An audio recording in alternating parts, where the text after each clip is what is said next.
Hey, what's going on, guys? Mush back at it with another video. Want to cover the train wreck that is Google Stadia right now, as a lot of gamers are pissed off about what's going on with Google Stadia. This is something that I talked about quite a bit heading into the release of the platform, but now a Reddit thread has been going viral over the last 24 hours about all of the issues Stadia has been having, how there hasn't been a lot of development in terms of its features and releases and things like that, and now a lot of people are calling it a paid beta. It was obviously never promoted as such, but nonetheless, that is pretty much where we're at, and it was originally posted by user Gizoogle.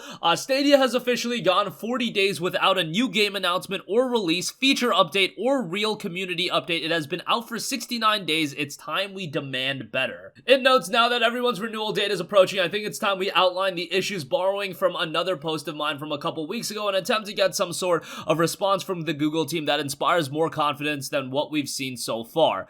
Where do we stand? As expected, there haven't been any further updates in January after the 120 game mystery bonanza, other than February Pro games, which we still don't know about. That's a pretty big deal.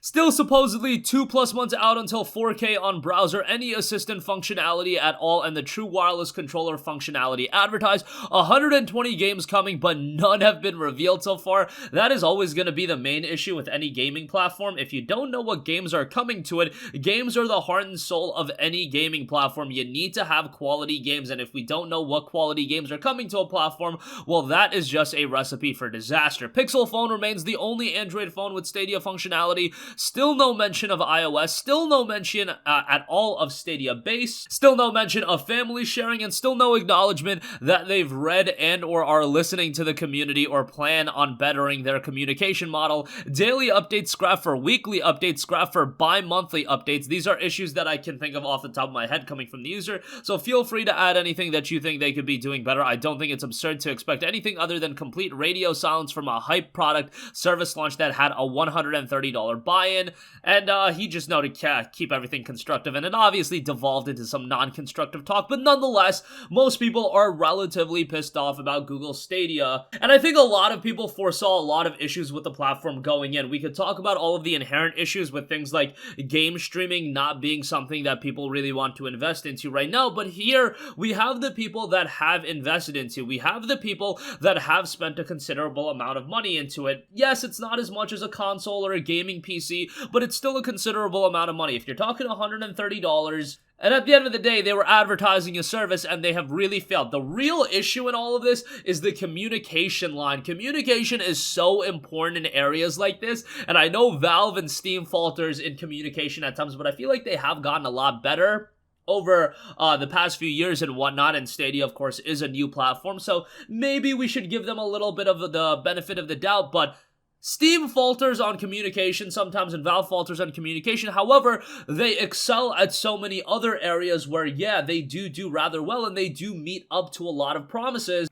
And it's not like Steam has a $130 buy-in. Obviously, you buy a lot of games and whatever the case may be, and you probably spend a lot more than $130, but that could be said for Google Stadia as well. And I think the real issue is that apparently 120 games were supposed to be coming, but we don't know what any of them are. We don't know when any of them are coming, and that is a major issue. And then the support features are also not that great if you don't talk about all of the phone functionalities. And the idea of Stadia was to play games anywhere. That's the whole idea of game streaming, that you can pop on any platform, whether it be a smart TV, a phone, a computer, whatever, and you can just start playing these games. And I think in theory that idea is really good. Obviously, I've had my skepticism on whether or not something like that would really work and whether or not we could really get something like that off the ground. First of all, you need really good internet connection. Most people in the States don't have internet connection up to that capability. And a service like PlayStation Now, I talked about my experiences with it, and my experiences were rather good, but I have rather good internet. I know most people are not as fortunate as me, where I can have a wired connection. I can have rather good internet. In the case of Stadia, yes, Google is going to have a lot of more resources in their hands, but even with that, I immediately think of, okay, there's that segment of people that just don't want a game stream. It's just a little strange. It's just a little bit out there, not something they're accustomed to, but obviously you can break that. We weren't accustomed to streaming movies all that time, and then Netflix burst onto the scene, and now you have all of these movie streaming platforms, all of these TV show streaming platforms, whatever. You can break that thinking of, I'm not used to streaming games. games. You can absolutely do that. However, you need a consistent and quality feature set, and with games, the imperative has to be quality games. I mean, that's the imperative with anything. Any of these subscription services, which I think that's ultimately what Stadia wants to do, and that's ultimately going to be Stadia's lifeline, is that they have a quality resources, and that resources is going to come from subscription services, and that subscription services is going to be warranted by quality games, quality feature set, and having all of those features available. But right now, Stadia not being good is a big problem, because initially for a brand new platform, you really need to get off the ground with as much positive press as possible. Look at the Xbox One. I think the Xbox One is a pretty good platform at this point. However, what ruined the Xbox One? It was all of the issues Microsoft had with it initially prior to the launch. We're talking about things like no-use games and all of that stuff. Go play your Xbox 360 if you don't have internet connection, things like that. And we see the long-lasting effects that has had on the Xbox One. You can't even measure that. And even after all of the goodwill that Microsoft has generated with things like backwards compatibility, things like Game Pass, and all of those are really good, they have still sold 44 million units to PlayStation 4's 106 million units, and they're trailing quite a bit. And I would say a lot of the services that the Xbox One offer do outpace the PlayStation 4.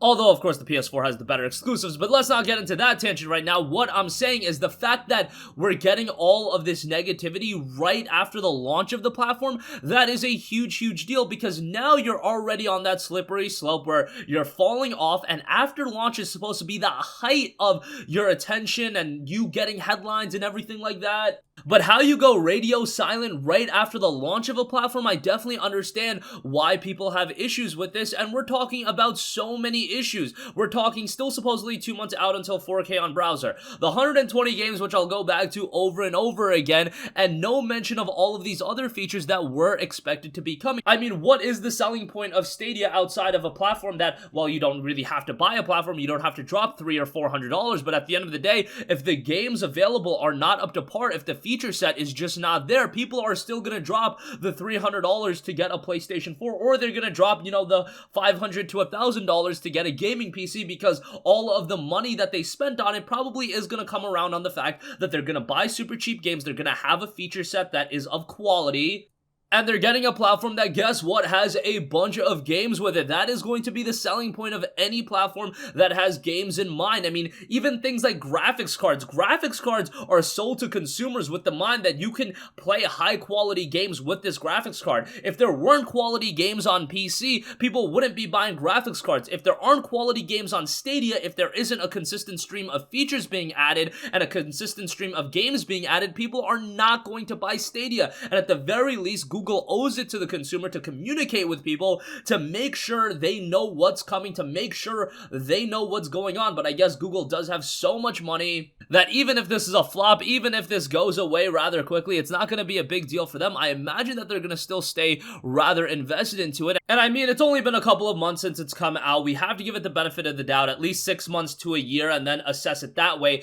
But from a marketing standpoint, the initial 3 to 6 months is really your important time frame where you can establish the platform and really get it off the ground. Obviously, things can be recovered. We saw that with platforms like the PlayStation 3. The PlayStation 3 was a train wreck initially, and then it really recovered by the end of the generation. However, you really don't want to be in that position. So that's going to conclude this video. I definitely want to know your guys' thoughts. Do you even have any interest in Google Stadia, or is this a platform that you're not completely sold on game streaming? You might not have the best internet connection, and all of these elements that have been outlined in this Reddit post, maybe that puts you off even more. Sound off with all of your thoughts in the comments section down below. If you guys have a request for a future video, you can leave that in the comments as well, and I will catch you guys in the next one. Peace out. Hey, what's going on, guys? Mush here again. Hope you enjoyed the video. As you guys might know, YouTube's notification system is sometimes a little bit wonky, even if you're subscribed to the channel. Maybe you're not abundantly aware that I uploaded a video. To remedy that situation, make sure you hit the bell notification button. This way, whenever I upload a new video, and I try to upload as consistently as possible, you will be notified directly of the upload, and you can watch it as soon as it goes live. I would really appreciate if you guys hit that button so you can stay up to date with all of the content I'm posting. But as always, guys, thanks for watching, and I'll catch you guys in the next one. Peace out.